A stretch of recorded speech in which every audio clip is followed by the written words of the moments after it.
Jadi permohonan nak menjadi jurulatih ni sentiasa dibuka setiap tahun ke macam mana, atau ada macam berminat syarat? Saya rasa ramai yang berminat. Ramai berminat. Untuk asas tu ada tak syarat-syarat untuk dia menyertai kursus asas jurulatih? Okey, untuk syarat menjadi mengikuti kursus asas jurulatih jurulatih tu sebenarnya very simple lah, sangat senang. Okey. Sihat tubuh badan. Alhamdulillah. Dan juga minat. Ada minat yang mendalam dalam bidang mesti kurikulum. guru kan, mesti pendidik. Mesti pendidik yang kalau dulu kita panggil sebagai DG lah. Guru yang bergrade DG. Selagi mereka memegang title DG ataupun guru, mereka boleh menjadi itu syarat utama dia lah. Betul. Kalau di KPN tak boleh lah. Boleh juga. Boleh juga. DG, kita masih DG. Tak ada masalah. Betul.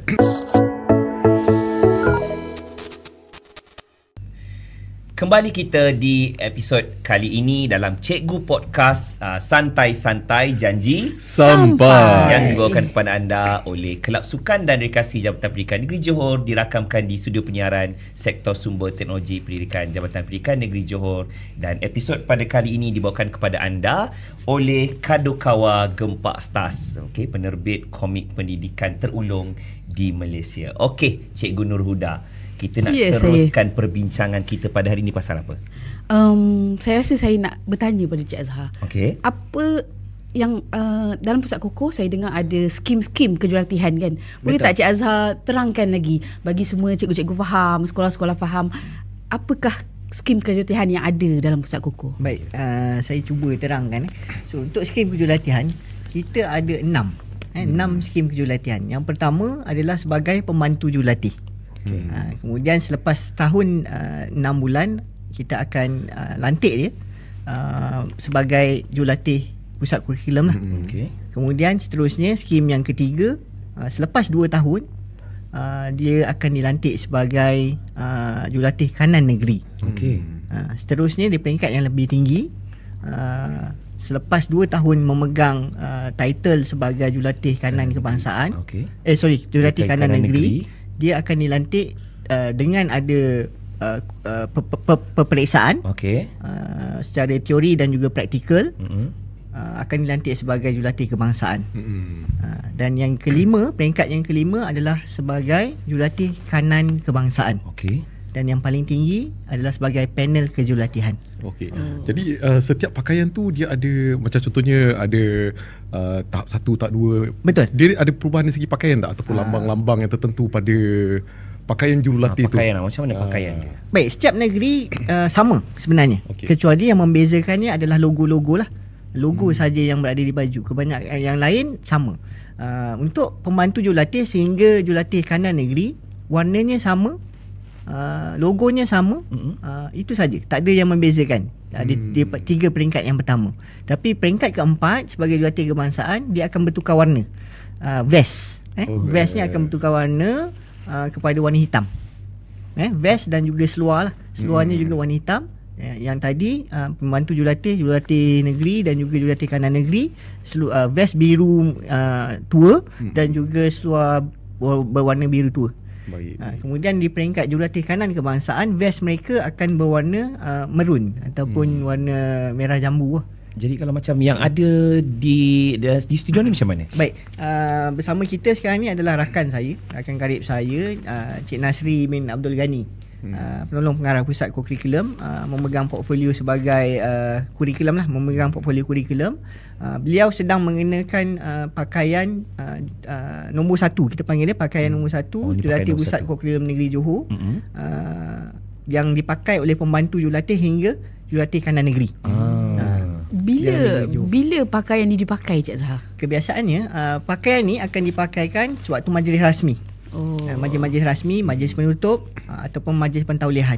So kita akan pakai pada pakaian nombor 1 ni lah. Dia berapa jenis pakaian yang ada sebenarnya dekat Pusat Kukuh ni sebenarnya? Ada 2. Minta maaf, ada 3. Ada 3. Pakaian kawat, pakaian rasmi, yang ini adalah pakaian rasmi yang kita sedang lihat tadi. Kemudian pakaian bertugas. ada kawat Betul. Mestilah. Curriculum. Ada 3 jenis pakaian. Baik. Yang topi ni pun ni yang kita nampak ni adalah logonya lah. Betul. Ni logo Pusat Kurikulum Jabatan Pendidikan Negeri Johor lah. Okey. Setiap negeri, maksudnya di dalam satu Malaysia ni dia ada logo-logo Pusat Kurikulum tersendiri. Dan dia unik lah bagi setiap negeri. Betul, dia unik. Setiap negeri ada pusat kurikulum. Betul, setiap negeri ada. Lokasi memang dekat ibu negeri ke macam mana? Kebiasaan dia bergantung kepada negeri-negeri. Oh ya. Contohnya di Melaka, Jabatan Pendidikan Negeri Melaka di kawasan Mandar, Okey. di Bukit Beruang. Tapi dia punya pusat kurikulum negerinya adalah di Merlimau. Di Merlimau. Jauh. So jauh. Jauh. Jauh. Kita memang Johor saja yang antara yang specialnya Johor lah. Bersebelahan betul dengan jabatan. Betul di sebelah Betul. Jabatan Pendidikan Negeri Johor. Betul. Okey, satu lagi saya nak tanya berkaitan dengan contoh kejurulatihan ni lah, jurulatih yang dah ada ni dan telah ditauliahkan. Betul. Mereka masih maksudnya kalau kata ada keperluan perlu diwajibkan hadir ke macam mana? Sebab untuk kalau tugas-tugas yang besar melibatkan peringkat kebangsaan ke sebagainya lah. Baik. Untuk jurulatih di sekolah ataupun jurulatih yang bukan sepenuh masa macam jurulatih di pusat kurikulum sekarang, yang jurulatih tetap kami hanya ada 7 orang. Di pusat kurikulum ada 7 orang saja. Yang selebihnya adalah jurulatih-jurulatih daripada sekolah yang telah mengikuti kursus asas dan juga telah kita beri kursus-kursus peningkatan. Jadi apabila sewaktu bertugas, kadang-kadang kita perlu ada jurulatih lebih daripada 7 orang yang sedia ada. Dia kalau dia punya ratio dia ataupun dia punya piawaian, satu jurulatih berapa peserta? Okey, untuk aktiviti darat, satu jurulatih akan boleh mengendalikan sehingga ke 10 orang. So kalau ada 7 yang tetap, Betul. maksudnya 70 lah boleh handle. Betul, Okay, 70. alright. Kalau yang tadi itu darat. Itu darat. Kalau air 1:5. Lagi kurang. Lagi kurang. Tetapi tengok pula berapa keperluan jurulatih ni, tengok kepada aktiviti biasanya. Tengok kepada aktiviti. Contohnya aktiviti aras tinggi, dia akan memerlukan lebih ramai jurulatih berbanding aktiviti yang aktiviti darat yang lain lah. Jadi maksudnya apabila kita pihak pusat kurikulum nak mengendalikan satu aktiviti, bila dah dapat jumlah peserta, kemudian 7 yang tadi memang dah ada di pusat koko, kemudian akan ditambah dengan yang jurulatih dari sekolah-sekolah. Betul. Okay. Itu pun kita akan tengok kepada rakan-rakan jurulatih yang waktu itu berkelapangan. Maksudnya kita tak paksa dia datang lah. Tapi kalau dia berkelapangan, kita galakkan. Jadi permohonan nak menjadi jurulatih ni sentiasa dibuka setiap tahun ke macam mana, atau ada macam berminat syarat? Saya rasa ramai yang berminat. Ramai berminat. Untuk asas tu ada tak syarat-syarat untuk dia menyertai kursus asas jurulatih? Okey, untuk syarat menjadi mengikuti kursus asas jurulatih tu sebenarnya very simple lah, sangat senang. Sihat tubuh badan. Alhamdulillah. Dan juga minat. Ada minat yang mendalam dalam bidang kurikulum. Mesti guru kan? Mesti pendidik? Mesti pendidik yang kalau dulu kita panggil sebagai DG lah. Guru yang bergrade DG. Walaupun dia berada di institusi lain, contohnya matrikulasi, masih lagi pakai DG. Ataupun berada di IPG, Institut Pendidikan Guru, masih lagi DG. Ataupun berada di college vocational, pun masih DG. Selagi mereka memegang title DG ataupun guru, mereka boleh menjadi itu syarat utama dia lah. Betul. Kalau di JPN tak boleh lah. Boleh juga. Boleh juga. DG, kita masih DG. Tak ada masalah. Betul. Maksudnya tapi nak memohon tu dia bukanlah satu. Kalau yang 7 orang di pusat koko tu memang pejawatan, memang betul, pejawatan situ. Tapi kalau cikgu sekolah ni dia macam dia lebih kepada pentauliahan dia sebagai jurulatih, tapi dia masih lagi berkhidmat di sekolah. Betul. Ada impian dan cita-cita di kerubung terbang ke? Itulah. Lama tak berkerubung gitu. Okey. Bercerita tentang jurulatih ni kan. Okey. Sekarang ni macam mana keadaan tadi kita dah tahu dah sebenarnya jawapan Cik Azhar tadi dia macam terputus tu, macam ada 7 orang dah. Betul, ada 7 orang. Lain-lain dekat sekolah sebenarnya kita ada berapa jurulatih yang telah ditauliahkan? Okey, setakat ini yang terkini sebab kami sentiasa update kami punya jurulatih. Paling lambat pun 2 tahun sekali kita akan update Kerana rakan-rakan guru ni seperti kita maklum, kadang-kadang pergerakan mereka sama ada berpindah keluar daripada negeri Johor ataupun dinaikkan pangkat. Jadi apabila dinaikkan pangkat ni, mereka biasanya tidak ada waktu lah untuk membantu pusat kurikulum, kerana lebih ada tanggungjawab yang lebih penting. Mereka kena dahulukan. Jadi apabila macam tu, pada waktu ini kita hanya ada lebih kurang 156 orang sahaja jurulatih di seluruh negeri Johor. Ada tak usaha daripada Pusat Koko untuk tarik minat cikgu-cikgu muda, untuk kita banyakkan lagi jurulatih-jurulatih yang boleh bertugas kan, yang ada di Johor? Memang kita sebenarnya perlukan pelapis. Jadi kita memang sentiasa perlukan pelapis-pelapis baru untuk menjadi jurulatih pusat kurikulum lah. Tetapi itu pun berdasarkan ke atas kita punya peruntukan. Kerana kita punya peruntukan sekarang untuk pembangunan jurulatih tak banyak. Tak banyak macam dulu. Jadi apabila kita nak buat kursus-kursus ini memerlukan belanja. Jadi kita cuba sekarang ni kita kurang membuat kursus asas kerana kita cuba dapatkan dana-dana daripada pihak luar lah.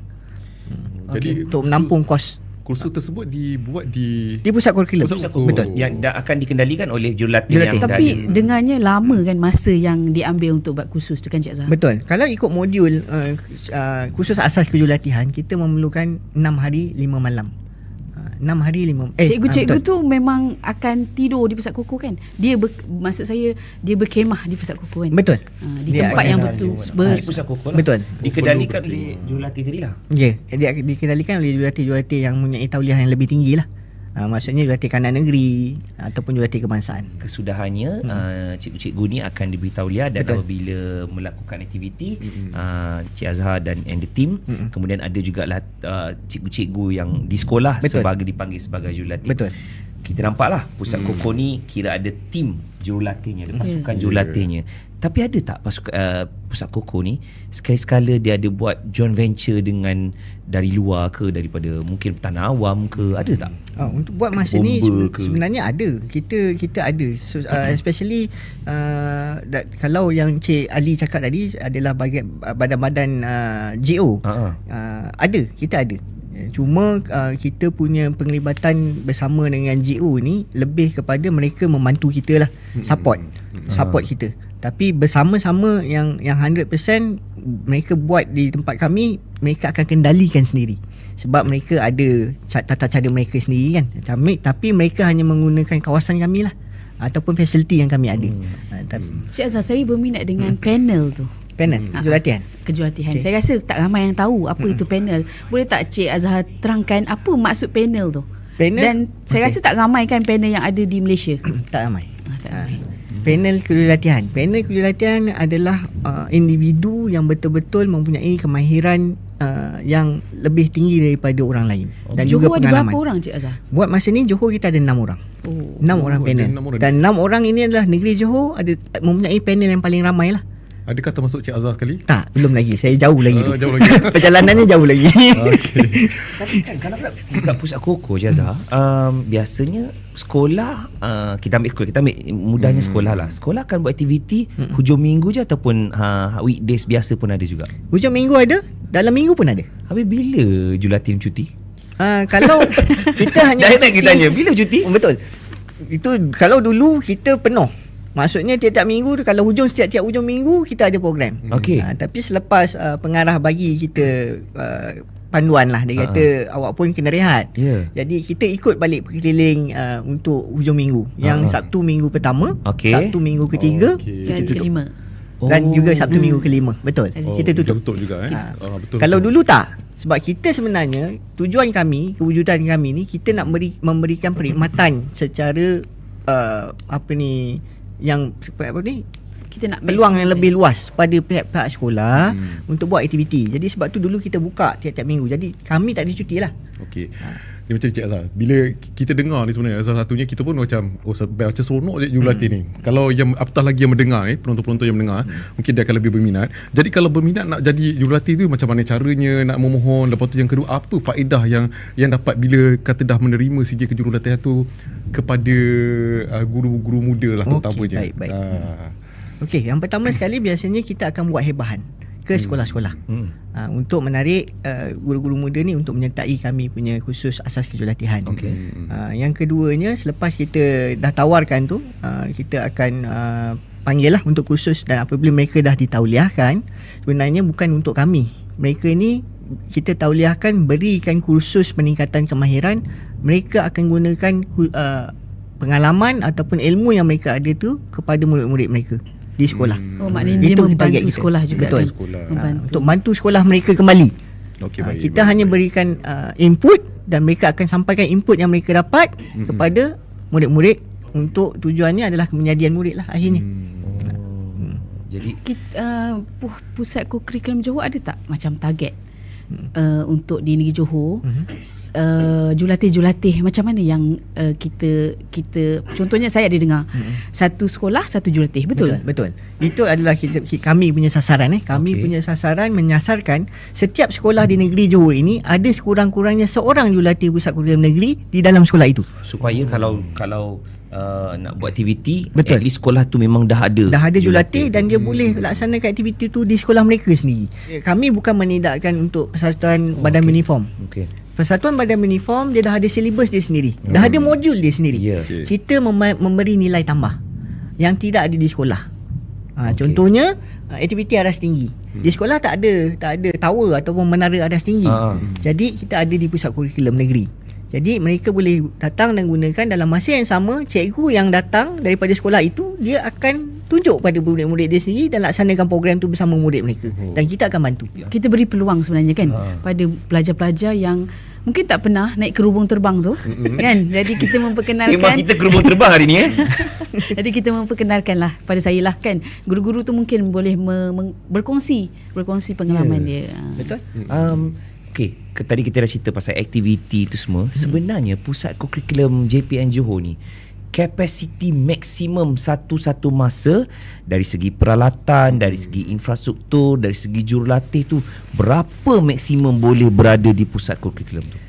Kalau ikut kapasiti tapak perkhemahan, kita cerita kalau kapasiti tapak perkhemahan, kita boleh memuatkan sehingga 200 orang. Tapi untuk keselesaan semasa menjalankan aktiviti, kita boleh sampai 120 orang. Itu cukup selesa lah. Lebih daripada itu boleh kita laksanakan, cuma waktunya akan jadi lebih pendek sebab ramai peserta, masanya lebih pendek. Dan kita tak nak lah, kita pun tak nak ambil ramai-ramai, kerana apabila ramai sangat peserta, kita akan terlupa bab isu keselamatan. Sebab tu kita punya target maksimum 120 orang. Itu pasal kapasiti yang ideal. Dari segi aktiviti, bila murid dah 120 ke dah ramai, maklumlah kita ni berada di kawasan bandar, hutan batu bukan hutan hijau, hutan batu. Jadi di mana jungle trekking tu? Jungle trekking. Ada jungle trekking kat pusat koko? Ada. Dia ada, tapi macam yalah, macam kita pun macam keliru hutan ke apa tu. Kita ada track yang pendek. Ada track yang pendek di belakang kawasan pusat kurikulum tu. Track untuk jungle trekking ataupun nilah melalui denai hutan lah. Denai hutan bandar dia panggil lah. Istilah tadi terbang ni denai pula. Denai laluan kecil lah. Tapi disebabkan pengarah juga minta aktiviti tu dihentikan buat sementara sehingga arahan lanjut, kami hentikan dululah buat masa ni. Jadi laluan tu pun apabila pengarah minta hentikan, kita pun tak buat maintenance dululah buat masa ni. Tapi saya ada dengar berita kabar-kabar angin, mengatakan Johor akan menerima satu kompleks. Betul Cik Uda. InsyaAllah lah. Di mana? Kita lokasi yang telah dicadangkan oleh kementerian adalah di Paguh. Jauh juga daripada yang asalnya. Jauh daripada yang negeri, memang jauh lah. Jadi selepas ini apabila kompleks tu siap dibina, bermaksud pusat kurikulum negeri Johor akan daripada sebelah jabatan akan berpindah ke Paguh lah. Jadi Cik Azhar pun kena bergerak ke Paguh. Jadi maksudnya saya mungkin dah kembali ke sekolah. Jadi apa jadi dengan pusat kurikulum kita sekarang tu? Kalau pusat kurikulum sedia ada, akan kita serahkan ataupun akan menjadi sebagai pusat kurikulum daerah. Daerah, betul. So daerah ada pusat kokor juga. Betul. Setakat ini kita buat masa ini kita ada 6 pusat kurikulum daerah yang terletak di Pontian. Kemudian kita ada di Segamat, Keluang, Kota Tinggi, Keluang, dan juga di Muar. Muar dan Tangkak. Oh, daerah pun ada 6. juga. Dari segi kelengkapan macam mana? Okey, kalau kita cerita daripada segi kelengkapan, pusat kurikulum daerah ni dia tak sama macam pusat kurikulum negeri lah. Maksudnya contohnya di negeri kita ada menara aras tinggi, tapi di daerah tak ada. Cuma kelebihan di pusat kurikulum daerah ni, mereka lebih spesifik kepada sesuatu aktiviti. Di pusat kurikulum daerah Kota Tinggi, dia berhampiran dengan laut. Di pusat kurikulum daerah Kota Tinggi ni lah untuk aktiviti air. Contohnya berakit, contohnya kayak kita cater untuk guru. Tapi sebab sebelum ni boleh untuk murid, tapi sekarang ni lebih kepada untuk guru, agensi luar, NGO dan juga GO. Jadi kalau berakit tu kena membina macam daripada buluh daripada Betul. kita kena ikat jadi rakit. Kita tak pakai buluh dah sekarang. Kita Pakai lebih moden. Buluh Kita susah nak pakai PVC. jumpa.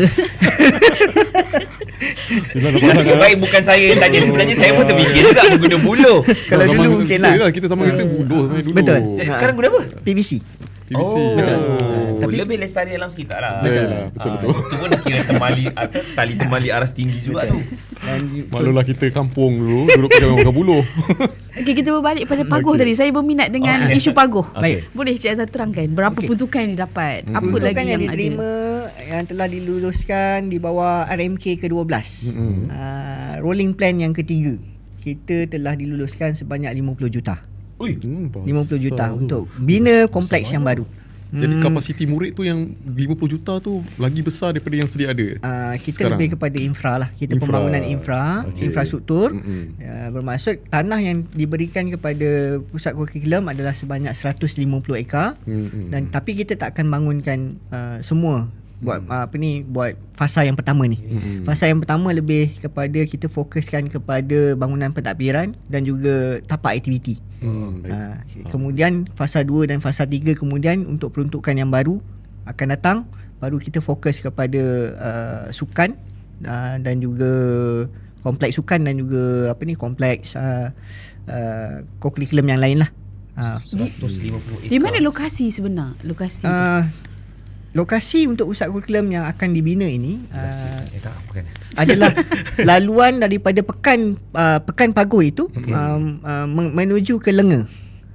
Lenga ke arah Bukit Kepong sana tu. Betul. Di berhampiran sekolah, ada sekolah dengan di situ. Betul. College Vocational. KB Paguh. KB Paguh. Itu pun memang ada, kalau nak buat aktiviti hutan tu memang sangat banyak lah. Sebab dekat dengan Betul. situ lah. Apa yang pusat koko plan? Saya rasa ada banyak aktiviti yang kita plankan di situ. Betul. Jadi apa contohnya? Contohnya sama macam yang ada ni, apa yang ada di negeri sekarang, kita akan bawa ke Paguh lah. Maksudnya kita akan bina di Paguh dan dia lebih moden dan lebih baru lah. Sebagai perbandingan tadi Cik Azhar kata yang kompleks tu sekarang di tanahnya adalah 150 ekar. Betul. Sekarang yang pusat kurikulum sekarang ni berapa ekar? Sekarang ni lebih kurang dalam tak sampai 30 ekar lah. Sekarang 30. Maksudnya lebih kurang 5 kali ganda lagi besar. 5 kali ganda lagi besar. Besar. Kerana apa yang ada di negeri sekarang, kita tidak ada asrama ataupun tak ada bilik penginapan untuk peserta. Tapi di kompleks nanti kita boleh memuatkan seramai sehingga 500 orang peserta. 500 macam mana sekolah bentuk muka bumi di kompleks tu macam mana? Sekarang ini kalau ikutkan memang belum ada, projek tu belum dimulakan. Kami masih lagi di peringkat perbincangan berkaitan dengan pembangunan infrastruktur bersama dengan pihak JKR ataupun Jabatan Kerja Raya. Kawasan muka bumi ni memang gunung Bukit Wukau lah, senang saya cakap. Jadi Bukit menarik Wukau lah, menarik untuk lebih menarik, betul. Aktiviti kurikulum saya menarik. Betul. Jadi kalau kata untuk kalau kat sini ada tasik kan. Betul. Jadi kat sana pun perlu juga dibuat tasik juga. Akan dibuat tasik buatan. Tasik buatan perlu ada juga. Menarik. Menarik ni. Mana semua aset-aset baru lah di sana kan. Betul, aset yang baru. Yelah, masa tu tali ni dah expire. Di seluruh Malaysia berapa negeri yang ada kompleks ni? Kompleks kita ada 3 saja. Dalam ada 2. Buat masa ini ada 2 dan Johor adalah negeri yang ketiga akan menerima kompleks. Dua negeri lagi. Yang pertama di Selangor dan yang kedua adalah di Terengganu. Johor adalah negeri yang ketiga menerima. Kita berpetuah lah moga-moga lah kita dapat mengasa Dapatlah mengasa pergi ke komplek baru. Ya, betul. Tapi satu ilmu yang saya dapat ni, kalau nak buat perkemahan di pusat koko 1 tahun awal. 1 tahun awal macam tempah dewan perkahwinan. Kita punya permintaan ramai. Tempah ni Rumah Peranginan Persekutuan pun sama juga. Betul. Okay, alright. So kita berhenti rehat seketika untuk kali ini. Kita sambung selepas ini dalam Cikgu Podcast Santai-Santai. Janji sampai. Jumpa depan.